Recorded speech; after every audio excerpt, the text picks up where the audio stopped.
What's going on, guys? Welcome to your 13th Photoshop tutorial, and in this video I want to talk to you guys about the elliptical marquee tool, and I also want to show you guys a few shortcuts that you can use whenever you're working with any selection tool.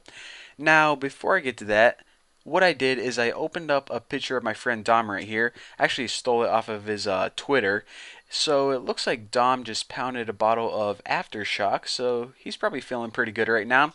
And actually, if you guys want to know the truth, it's 3:30 in the morning, and I didn't want to wake him up, so he doesn't even know that I'm using his picture in this Photoshop tutorial.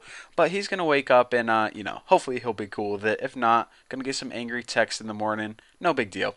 So here's Dom right now, and the important thing is, in order to use the elliptical marquee tool, it's right by the rectangular one. It's the little one with a little oval with the dotted lines. So go ahead and select that. And of course, whenever you start playing with it at first, it's pretty much the same as the rectangular. You got the normal, new selection, and you also got your add, subtract, and intersect. So add to that selection. So it looks like, I don't know, a weird pond. That's what it reminds me of. What does this selection remind you of? That's one of those tests that they use to test crazy people. But anyways, I'm getting kind of sidetracked here. Your wow, this is looking really weird now. Your add, subtract, intersect, all that stuff. We already know that from before. We don't need to cover that. But what I do want to talk about, and I'm going to hold it on Control D, make that D selection, is the first shortcut I want to talk to you guys about is holding down the Shift key whenever you're using this selection tool or the rectangular selection tool. So unlike before, where you can basically make any shape oval, long, tall, perfect, what you can do is if you hold down the Shift key, it automatically snaps to a perfect circle.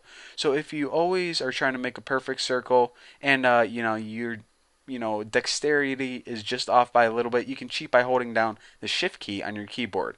So just go ahead and release your mouse, and then release your Shift, and bam, you got a perfectly circle selection. So then we can go ahead and do something like cut that out and cut Dom out of the image. But if you hold Control Z, it's going to pop. Control D, we're back to normal. So after that, as you can see, whenever I made that selection and I cut it, you notice that it didn't cut in a nice crisp line. That's because I was messing around with this before, and I changed this setting right here. This is called feather, and what it does is it pretty much does exactly that. Feathers out the edge, or some people may call it a gradient. So it doesn't select a nice crisp circle, it actually fades your selection a little bit. Now, if you do want a nice crisp circle, then you're going to want to set that feather to 0. What this does is it gives you a nice hard edge. So now let me go ahead and select this and cut it, and check it out. There's your nice hard edge, and that's actually a default. What I did is I actually changed that to 20 before, but well, the important thing is that's what feather is. Feather, gradient, tomato, tomato.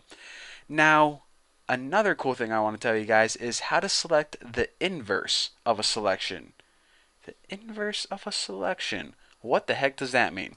Well, go ahead and make a new selection and say that we want to cut everything out of the image except, Dom's face.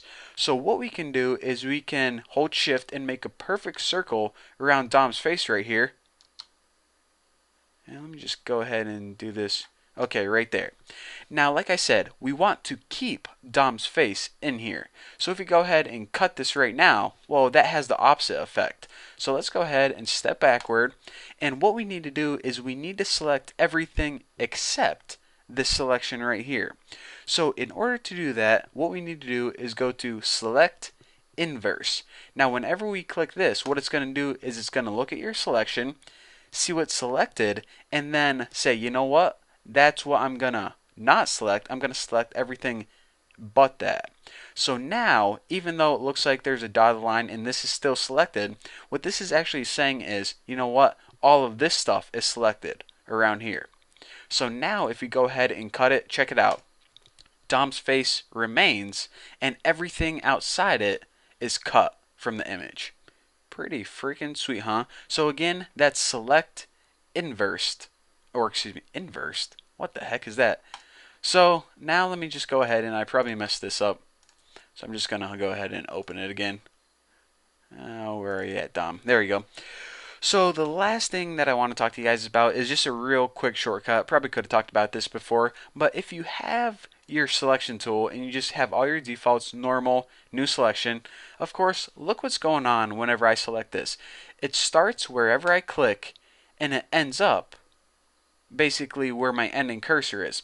But some people prefer an alternative type of selection, and how conveniently, if you hold down the Alt button, think of this as alternative. You see how that connects in your brain? Hold down Alt on your keyboard and click and drag.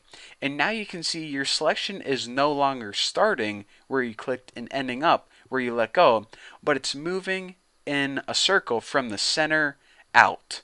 So if you want to make a selection and you want the center of the selection to be Dom's nose or something, hover over Dom's nose, hold down Alt on your keyboard, and drag out. Now, however you make your shape, the center is always going to be Dom's nose. So let's go ahead and just select the inverse of that, edit, cut, and bam. This is our final beautiful picture of Dom wasted after drinking a bottle of Aftershock. Nonetheless, thank you, Dom, and thank you for everyone else for making this tutorial possible. And yeah, that's pretty much it. I have to go let my dog out to pee before he poops and pees on my rug. So thank you guys for watching, and I'll see you guys in the next video.